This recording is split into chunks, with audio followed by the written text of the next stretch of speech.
Perfect hand cut చేసుకోవాలంటే చూసేయండి, క్లాత్ని ఇలా 4 ఫోల్డింగ్స్గా వేసేసుకోవాలి. ఏది కట్ చేసినా జెయింటింగ్ మన సైడ్ ఉండాలన్నమాట.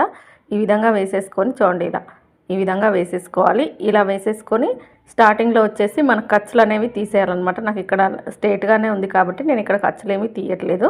చూడండి, ఇలా 4 ఫోల్డింగ్స్గా వేసేసుకొని ఫస్ట్ హాఫ్ ఇంచ్ కుట్లకు వేసేసుకోండి. అదే హెమ్మింగ్కి అయితే 1.5 ఇంచులు ఎక్స్ట్రాగా పెట్టేసుకోండి, ఖర్చు వదిలేసి.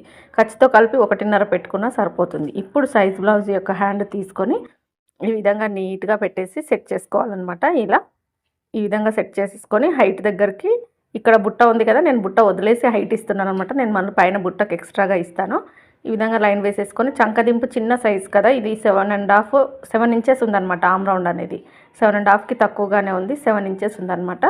కాబట్టి 2.5 ఇంచుల చంక డౌన్ సరిపోతుంది. ఇక్కడ ఈ విధంగా హ్యాండ్ పెట్టేసుకొని పైన షోల్డర్ దగ్గర 1.5 ఇంచ్ నుంచి డౌన్ చేసుకొని హ్యాండ్ కటింగ్ అయితే సింపుల్గా చేసేయచ్చు.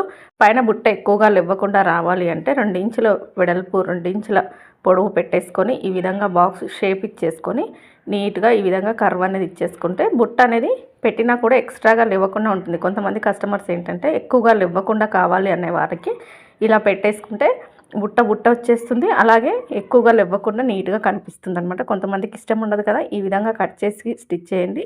లేవ్వకూడదు బుట్ట అనే వారికి, బుట్ట ఎక్కువగా లేవ్వాలి అనే వారికి ఇంకొంచెం హైట్ తీసుకోవాల్సి ఉంటుందన్నమాట. ఎక్కడికక్కడ టక్స్ పెట్టేసుకొని ఫ్రంట్ పార్ట్లో చిన్నపాటి కర్వ్ ఇచ్చేసేయండి. ముడతలు లేకుండా నీట్గా కనిపిస్తుంది అనమాట. మనం బుట్ట అనేది ఎక్స్ట్రాగా ఏమీ పెట్టాం కదా ఇక్కడ. ఈ విధంగా టక్స్ ఇచ్చేసుకుంటే ఫ్రంట్ పార్ట్కి వేసుకోవచ్చు. వీడియో నచ్చిందా అయితే లైక్ చేయండి, సపోర్ట్ చేయండి, సబ్స్క్రైబ్ చేసుకోండి. వీడియో చూస్తున్న ప్రతి ఒక్కరికి థ్యాంక్ యూ సో మచ్.